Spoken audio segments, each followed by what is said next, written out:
Snow began without asking permission, a hush falling over the two-lane road that had carried them farther than luck usually allowed. He walked with the map folded in his pocket and the iron key clenched in his fist, boots groaning in stiff rhythm. His daughter kept step beside him, mittened hands tucked in her sleeves, humming some tune she made up when nights were too long. The forest narrowed the sky until it was only a pale ribbon overhead. She looked up and whispered, "Do trees sleep?" He answered, "Only when they're listening." The pines seemed to lean in, as if agreeing. They had not come to this winter willingly. It arrived the way hard seasons do, one bad week becoming two, a layoff becoming a vacancy in the world where his name used to fit. They'd rotated through shelters, couch corners, then a car that coughed itself into silence. When the letter found them, creased, official, oddly gentle, it felt like paper that belonged to warmer hands. "You are the last living heir of the Alden estate." His daughter had traced the words with a finger, as though their shape might begin to glow. "Estate," she tested, the word strange as a fruit she'd never tasted. The lawyer was a thin man with warmer eyes than his office deserved. He slid the map forward like a truce. "There's not much on record. Your great-uncle Ezra owned a parcel north of town for decades, paid taxes, never sold. People say he was inventive." Inventive sounded like a polite way to say peculiar, but the iron key the lawyer placed on the desk had weight and shape and promise. The girl stared at it with ceremonial attention. "What does it open?" she asked.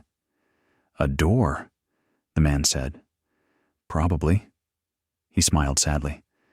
"Sometimes a door is the most generous thing." The map showed hand-drawn lines, no highway markers, only creeks and ridgelines, and an X marked Ruthhaven.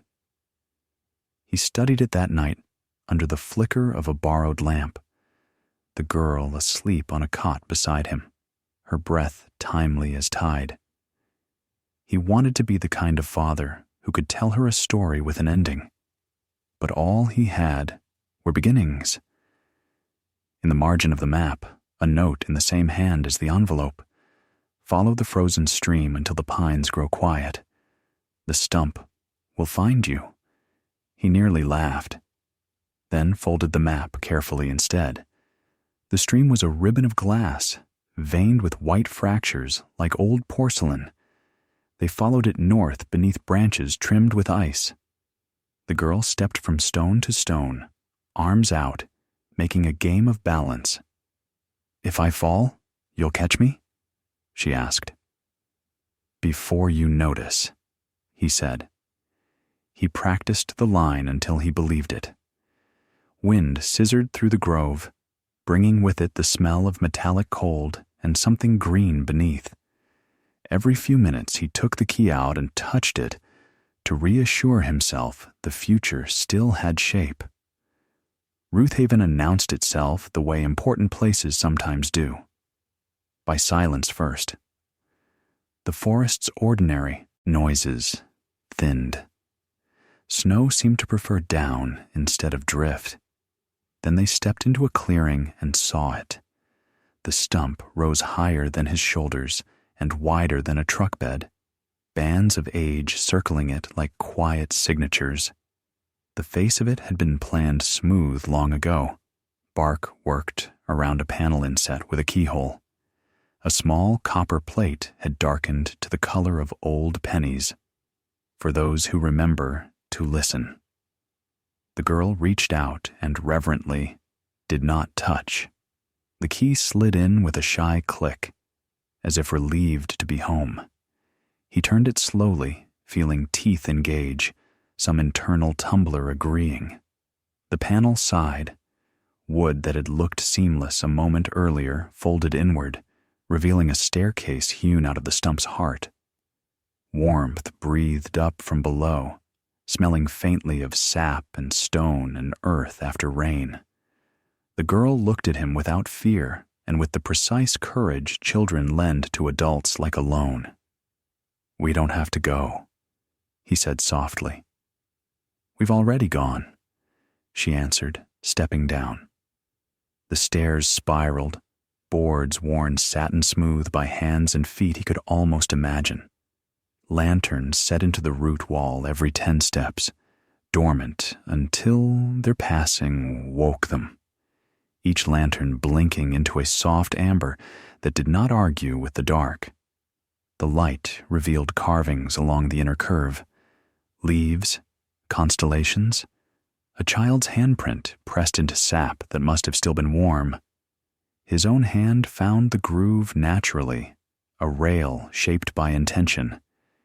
He felt something like gratitude rising from the wood itself, as if being used was its favorite way to live. The first chamber opened like a held breath finally released. A round room, ribbed by roots that formed arches overhead, floor laid with old-growth planks sealed smooth by time.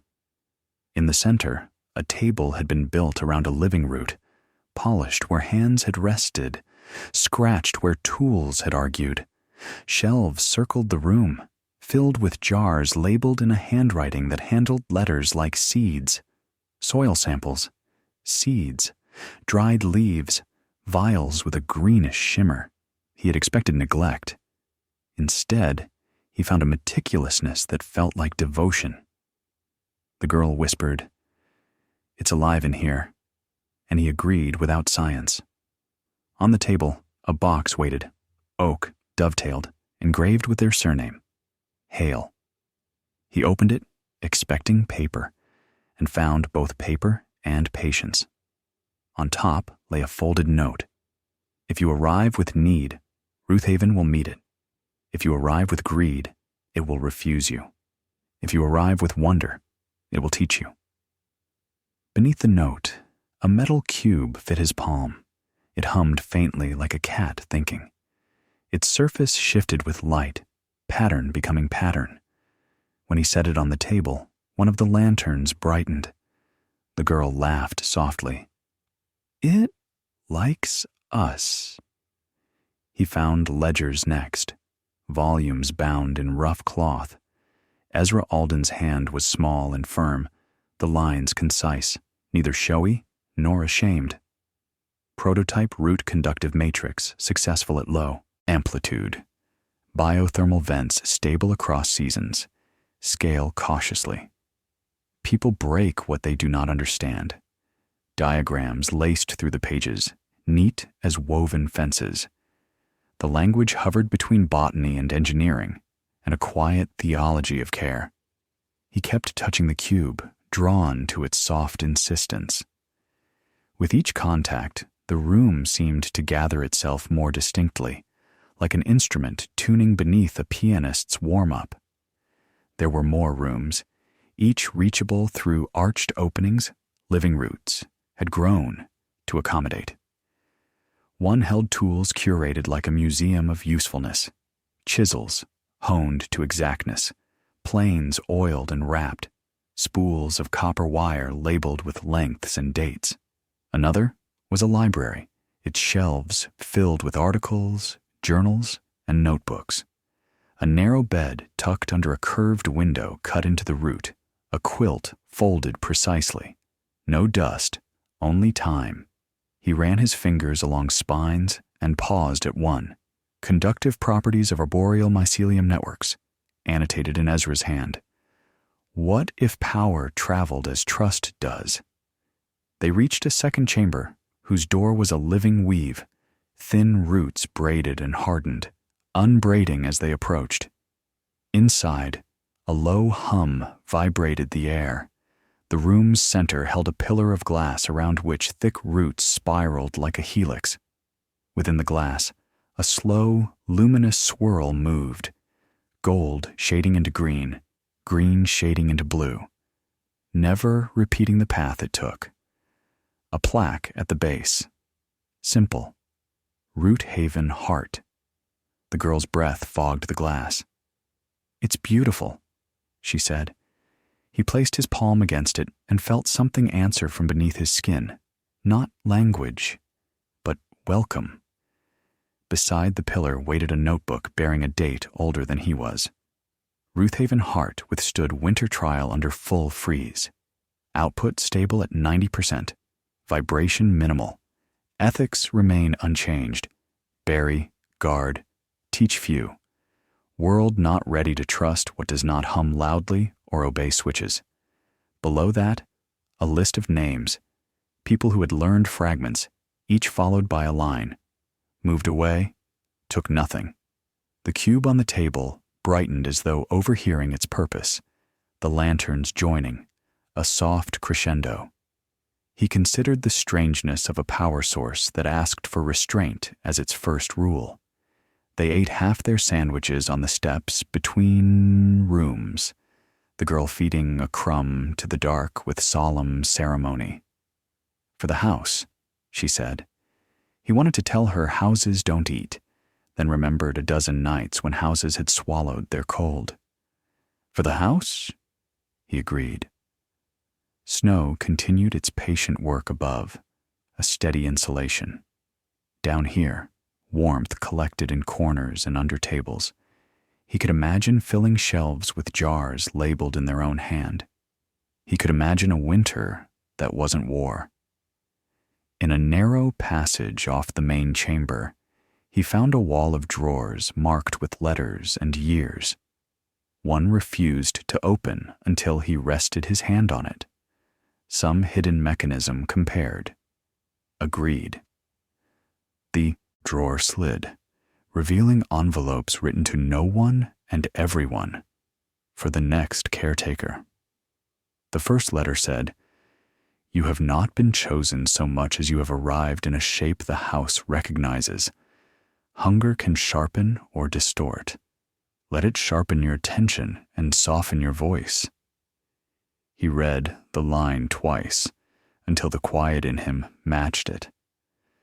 The girl discovered a workshop cut into the roots, a mechanical arm suspended from the ceiling like a patient creature at rest. The arm woke when she stepped under it, dipping politely, as if bowing to a child of equal rank. She giggled, unafraid. He scanned labels on the wall. Root coupling, lentitel monitoring, mycelium bridge alignment. He could follow enough to be dangerous, not enough to be arrogant. Ezra's notes were everywhere, whispering not instruction so much as companionship. Remember, the tree is not a battery. It is a neighbor. Ask, then ask again. He kept an eye on the cube, which responded to proximity like a heartbeat, noticing exercise. When he set it into a cradle carved from burled wood, a set of fine wires uncoiled and kissed its surface. The heart's glow intensified, then steadied, as if the system had sighed. At last. A low chime, like a glass struck by a fingertip, ghosted through the rooms. Panels he hadn't seen opened flush along walls, revealing screens with simple readouts. Temperature, moisture, flow, output. The numbers meant little until he found the page that translated them into what the world worships: capacity. He read quietly at the table while his daughter explored the library. Estimated output under winter conditions, 1.6 megawatts sustained. Summer, 2.1. The decimal points didn't belong to his old life, but the implication did. He had spent years counting hours until lights turned off in temporary places. Here was a light that apologized for going dim, and then listened better. Ezra's handwriting continued. Monetary value is a language the loud will speak. It will be large. The true value is quieter. Independence, health, the dignity of warmth. He exhaled slowly. Dignity had been a distant continent. They returned to the first chamber and found a small kitchenette carved from a root bulge, pots hung in neat progression, a kettle blackened by steady use. He filled it from a ceramic cistern, set it on a small plate that warmed without flame. Magic, the girl said. He smiled. Engineering. Then softer. Maybe both. He brewed tea that tasted faintly of mint and something older. He watched steam unspool and thought of every winter he had promised would be the last hard one. He realized he had never had help that wasn't conditional until now. The house recorded history, not with grand gestures, but with tiny mercies cataloged. On a narrow beam above the table, names had been carved. Just first names. Just years. He traced them with a fingertip. Half had dates close together, as if a cluster had kept the house in one generation's care before scattering. He wondered who had carried the secret between winters, how they had kept greed at bay. The cube hummed gently, not louder when he touched money in his mind, but not softer either. It had a discipline he hoped to learn. When they climbed back toward the surface, lanterns dimmed only after the last step, as if to ensure they were fine, as if to escort them without scolding. Night had deepened into a blue that held its breath. The Stump's doorway closed seamlessly behind them, no scar to betray its geometry. The forest had grown solemn, snow fine as sifted flour drifting in slow spirals. He built a fire in the lee of the Stump, careful with sparks. The girl ate the second half of her sandwich and pressed her mittened hands toward the heat, face fox bright with reflection. "Do we live here now?" she asked simply. He hated promising what he could not give, but the house had not refused them. The map had guided. The key had turned. "Yes," he said, and felt the words weight, significant as the first brick in a foundation. She nodded once in satisfaction and leaned her head against his arm. He studied the tree line, thinking about how to meet town without revealing the root of his good fortune. He thought about which lies were kind and which truths were dangerous. Responsibility tugged at his coat like a small hand. He didn't sleep. Not because of fear, but because newness had pried his senses open and then refused to close them. From time to time, he placed his palm on the stump, feeling a faint vibration pass through his skin and into his chest. "You are not alone," it seemed to say. He wanted to answer in the language of good stewards, but his vocabulary had been survival for so long that care felt like poetry he needed to relearn. He promised the house, silently and aloud, he would listen before he decided anything that changed its rhythm. Morning peeled a thin gold edge onto the sky, cloud cover stubborn as an old opinion. They returned below with practical intentions. Make a place to sleep, gather wood, inventory the larder. Practicality turned again into astonishment. A side room revealed a bunk carved into root, drawers hidden like pockets beneath, a ladder that slid from the wall without complaint. In another niche, a coat hung that fit him almost exactly, oiled to resist weather. For his daughter, a smaller sweater folded with care.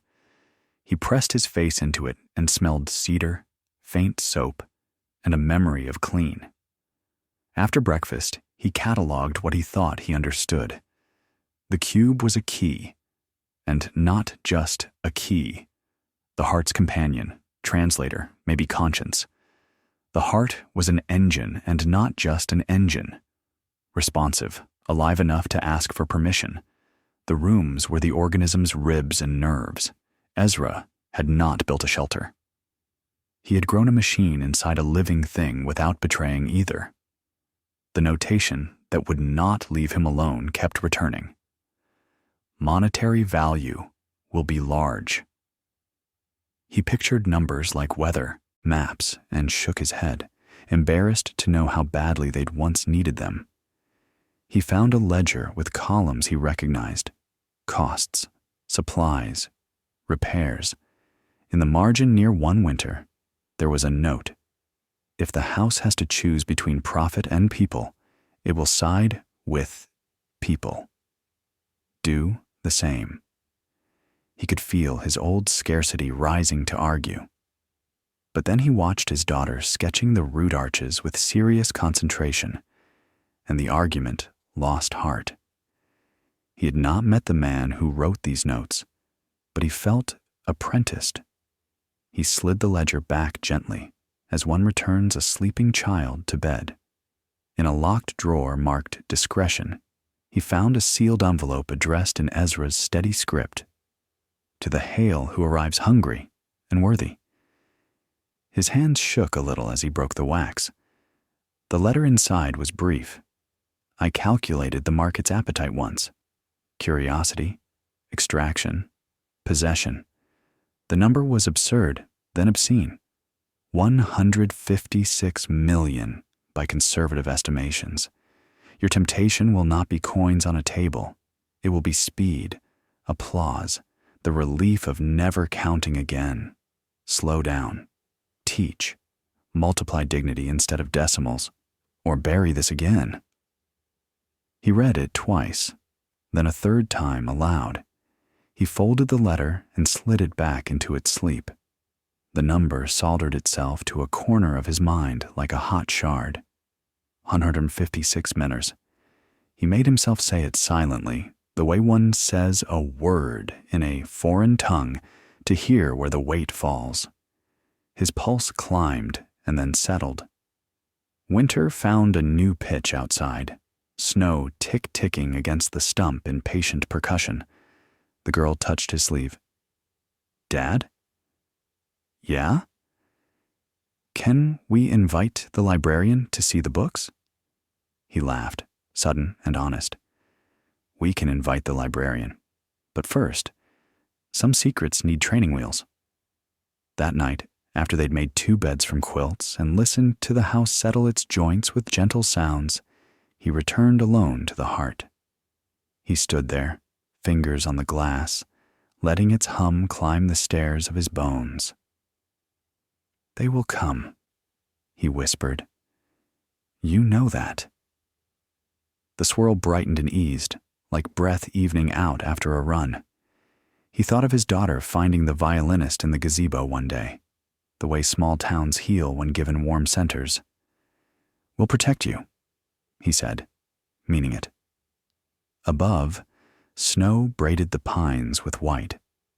Below, Ruthhaven listened and agreed. News doesn't travel in forests. It grows. By the 3rd morning, their footprints had become a path, and the path had become a rumor that moved like wind through the nearest town. The librarian came first, carrying bread and questions. Then a science teacher who noticed the father's borrowed coat and the daughter's careful eyes, and spoke softly, as though anything too loud might bruise what they'd found. He didn't mention the letter with the number, like a storm in it. He only brewed tea and said they were cataloging a personal archive.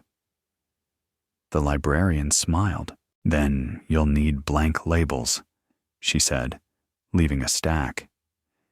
He returned to the heart nightly, fingers warming against glass, listening the way he used to listen for his child's breathing when the world was thin. The cube pulsed alongside his heartbeat, then steadied into its own rhythm, patient and sure. He whispered promises he didn't fully know how to keep. "We'll move slowly. We'll choose people over applause. We'll never let you be turned into a trophy." The daughter began a little ritual, one hand on the root rail, one hand on his sleeve, before they descended, as if asking permission and blessing at once. The lanterns always answered kindly, waking without glare. The first pressure came shaped like kindness. A man in a parka with the posture of authority, arrived with a practiced smile and business card that gleamed even in winter light. He admired the stump, praised the visionary legacy of Ezra Alden, and used the word partnership until it lost all definition. "We can offer security," he said, "and resources." He didn't say extraction. He didn't say ownership. The father said, "We're not for sale." The man's smile tightened just at the corners. "Everyone is for sale, Mr. Hale," he murmured. The daughter, standing behind her father, shook her head once. They learned to move the way caretakers move, measured, unpanicked, with lists. The father met with the librarian and the teacher in the back of the quiet, warm library that smelled like paper and soap, and together they drew a circle around the words they could afford to say. "We'll teach," he said, "but we won't reveal the heart. Not yet." The teacher nodded. "We'll model smallness," she said, smiling. "It scales." The librarian slid a form across the table, a trust document template printed long ago for a museum that never materialized. "Make Ruth Haven a promise," she said, "in writing." They registered the Ruth Haven Trust on a snow-bright Tuesday, the clerk stamping the papers with a thunk that sounded older than the building. Trustees, the father, the librarian, the science teacher, and, by unanimous insistence, the daughter. "She asks the best questions," the librarian said. The girl didn't smile. She took the responsibility like a small flame and held it properly. The trust language was plain and strict. No sale, no exclusive licensing, no extraction. Open designs, local stewardship, education first. "We're going to make more caretakers," the father said. The clerk, a man with tired hands, looked up. "I'd sign that? If I could?" The corporate man returned with men who didn't smile. They stood at the edge of the clearing and spoke about easements, inspections, safety. The father kept his voice low. "You'll need a warrant," he said, remembering how power wears politeness like camouflage. One man, younger, glanced toward the stump, and then at the daughter, and his face softened. "You really think you can keep a secret like this?" he asked. The daughter answered, "We're not keeping it. We're growing it." The younger man looked away first, as if the answer had reached some unguarded part of him. Winter tightened. Snow deepened to a patient weight that pressed roofs, softened arguments, and steadied time. They invited the teacher and 2 students down to the first chamber. Before they entered, the father read aloud from Ezra's ledger. 3 lines about humility in the presence of something that chooses to help. "We are guests," the daughter said, placing her palm on the rail. The lanterns blinked awake. The students stepped in, wordless, hands curling into reverent shapes. The teacher cried without apology. The father explained nothing at first. He let the rooms teach what warmth sounds like when it has a conscience. They started with small demonstrations far from the heart. A kettle warmed on the induction plate, without wires snaking to a grid. A bank of lights glowing steady, while the storm above snapped lines like old threads. They showed moisture monitors that could prevent forest fires in dry years, and root couplers that measured the health of trees without wounding them. The students took notes with a kind of silence usually reserved for sanctuaries. "This could change towns," one whispered. The father shook his head gently. "It can change habits. Towns will change themselves." The first real test arrived as tests do. uninvited and absolute. Ice dragged down the county for 3 days, tree limbs cracking like old bones, transformers popping blue at the horizon. The town lost power by noon. Cell towers blinked out by dusk. The librarian's flashlight beam cut jittery arcs in the stacks. At Ruthhaven, the father and daughter moved by the rhythm they had practiced without knowing they were practicing it. Check vents. Confirm moisture. Tell the house what you're about to ask. "We need you," the father said, palm to the glass. The hum rose, not loud, just certain. They had prepared a small array topside. Nothing ostentatious, just 3 posts in the lee of the stump holding weatherproof outlets and a shelf under a simple awning. By evening, people arrived along the path the librarian had once worn thin. A nurse with insulin that needed cold. A family with a child whose medical device drank electricity like air. A mechanic carrying batteries like offerings. No one asked questions when they saw the steady glow. The father directed quietly, the daughter handing out mugs of tea she'd brewed. Below. "Use what you need," he told them. "Leave what you can." Word reached the county shelter, then the state's emergency coordinator. A pickup rolled in with an orange light rotating on top, and a woman climbed out, face ruddy with cold and decision. She took one look at the order in the clearing, at the father's calm and the girl's competence, then said, "Tell me what you have and where it hurts."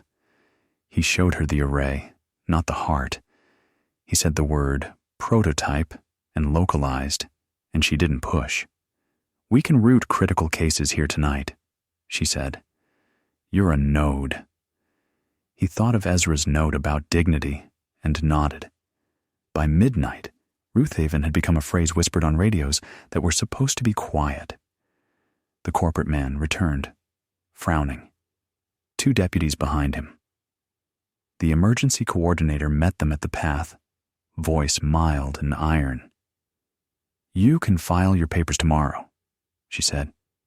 "Tonight, this place is keeping people alive." One deputy looked relieved, one annoyed. The corporate man slipped on ice, recovered, and retreated, calculating. Inside, the daughter tucked blankets around a sleeping toddler, then returned to her post by the rail, small hand against wood, her face the exact shape of purpose. Morning after the storm tasted like metal and gratitude. The town's power returned in uneven chunks, like memory. The coordinator shook the father's hand once, hard. "You kept us steady," she said. He started to refuse credit, but she shook her head. "Take it. Spend it carefully." The librarian kissed the daughter's forehead and whispered, "You were brave." The girl shrugged. "The house was brave. I only listened." The father looked at the stump, at the path, at the faces warmed by what they had not sold, and felt the number from Ezra's letter fade like a fever. After the storm, reporters arrived. They were polite until they weren't. Cameras panned over the stump like it was a celebrity trying to pass as ordinary. "What's your valuation?" one asked, teeth bright, scarf brighter. He gave the answer he had rehearsed for himself. "We don't value it in dollars. We value it in winters we survive together." The reporter blinked, but if you had to guess, the librarian stepped in. "He doesn't." The segment aired with the music cue reserved for miracles. Donations dripped in. Offers arrived by email and courier. He learned to say no like a lullaby. He wrote a public letter of his own and posted it in the library window and online. Ruthhaven belongs to the forest and the future. We will share what keeps people warm and trees healthy. We will not sell what turns neighbors into customers. If you want to help, bring blankets, books, and patience." The comments were ferocious and tender by turns. Some called him a fool. Some called him a saint. He knew he was neither. He was a father who had slept in a car and learned that you can die of cold even while breathing. Behind the scenes, they built something stronger than refusal. The teacher drafted plain language manuals. How to make a room. Listen to heat. How to read a root without hurting it. The librarian organized workshops with sign-up sheets and soup. The father and daughter taught together, demonstrating with small models and story-first explanations. He spoke about consent as if the house had invented the word, "Ask the system before you ask it for work." The kids loved the sensors that blinked like sleepy fireflies. The elders loved the way the kettle warmed without a flame. Everyone loved the quiet. Scientists wrote from universities with reputations that measured themselves in centuries. A few came humbly, boots muddy, eyes shining behind fogged glasses. One, an older woman with hair the color of steel wool, sat at the table and cried a little before she spoke. "We spent 20 years trying to coax power from forests without understanding our own tone," she said. "This is the first project that doesn't sound like conquest." He gave her the ledger pages Ezra had marked shareable, and she handled them the way people handle lives. "We'll learn your pace," she said, "or we won't come back." The corporate man escalated. He sent a letter thick with legal words that tried to turn care into liability and curiosity into trespass. The trust's lawyer, because the librarian had quietly found the best one in the county, sent back a reply that was only 3 pages, but read like a boundary made of stone. No access beyond the first chamber, without community approval. No sampling that wounds. No claims on open source designs. Any violation will be met with public disclosure. The corporate man pivoted to charm, then to threats, then to silence that felt like a coiled thing. Spring arrived in a rush that embarrassed winter for staying too long. Meltwater sang below the snow, then shouted. The daughter learned the names of wildflowers with the same seriousness she'd used for Ezra's schematics. "Spring beauty," she'd say, kneeling, then glance up at her father as if to check what beauty meant on days when bills and memories still came due. He taught her the names he knew: Trillium, Hepatica, Mercy. Together they repaired a footbridge the flood tried to carry away. "We're caretakers," she said, testing a word that would outlast both of them. He nodded. "We are." With thaw came more visitors, some clumsy, some careful, some bearing casseroles, most carrying wonder like a full cup. Among them was a young line worker who had followed the winter storm and stayed. He stood in the first chamber, turning slowly, eyes on the roots, the lanterns, the quiet logic of the place. "Grid resilience," he whispered, a phrase that usually lived in reports. "This is what it looks like when it's kind." He asked permission to help design fail-safes that would make Ruthhaven safer from both weather and men, with pickaxes made of laws. The father said yes. They learned to read attention the way sailors read horizon lines. Some curiosity warmed, some harvested. The father taught a new ritual in the first workshop of summer. He placed the cube on the table and asked everyone to put a hand on the wood, not the glass, and breathe.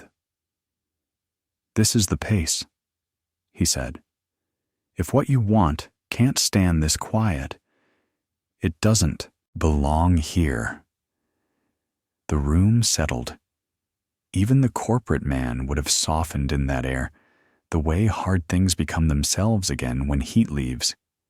Money arrived anyway, disguised as grants and wrapped in gratitude. The trust accepted what matched their rules: funds for insulation at the library, materials for community stoves that whispered instead of roared, stipends for apprentices who wanted to learn how to make a room, listen to people, and weather. They refused what tried to buy speed or names on plaques. The father kept the ledger with Ezra's thrift and added a modern page titled Cost of Hurry. Under it, he wrote, "Time we would have taken from teaching, hours spent soothing egos, the price of sleep lost to doubt." Midsummer found the father and daughter standing at the clearing's edge with a small group of students marking out a second model. Branch house, they called it. A modest shelter that used a fraction of the heart's principles to keep elders warm with laughably little energy. They built it slowly, clumsily, joyfully. The first night it held a temperature like a song holds a note. The elders blessed it by sitting there and telling stories they hadn't told in decades. "You made a room that remembers what it's for," one said. The daughter glowed the way lamps do when they're not asked to impress. The corporate man returned one last time, stepping into the clearing like a shadow choosing noon. He spoke to the father with a new frankness that almost sounded like respect. "I lost," he said simply. "You didn't," the father replied. "You just changed teams." The man laughed once, surprised. "You think this is a game?" "No," the father said. "I think it's a winter that wants to be shorter." He offered the man a seat at the work table. "You can learn, if you want." The man hesitated, then shook his head. "Not my shape." He left without looking back. Autumn laid a copper coin on every leaf. The daughter began writing her own ledger. Questions, not answers. What does the heart dream when no one is listening? How do you teach a town to forgive itself? If a house can hum, can a forest sing? The father read the entries at night and felt his life loosen out of scarcity's fist. He had built nothing alone. He had simply kept faith with a place that had been keeping faith with strangers for decades. He wrote one sentence under her questions. "Yes, and you already know the melody." The number from the letter returned sometimes, like weather reports interrupting a good song. 156 Mallers was a planet that exerted gravity on every decision. He learned to greet it the way he greeted craving in the past. "I see you.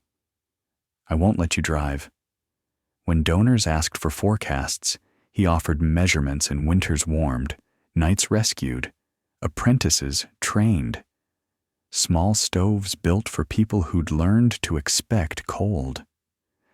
The metrics did not fit on spreadsheets at first. Eventually, warmth made its own columns. Funders adjusted, or they left. On the first anniversary of their arrival, the town gathered in the clearing with lanterns that didn't need cords. The librarian read from Ezra's earliest entry. The teacher read from the trust charter. The daughter read a paragraph she'd written that afternoon, her voice clear as frost. "We are not owners. We are listeners who learn to answer." The father didn't speak. He couldn't. He just looked at the faces made legible by soft light and felt a sorrow leave him that he hadn't known had stayed.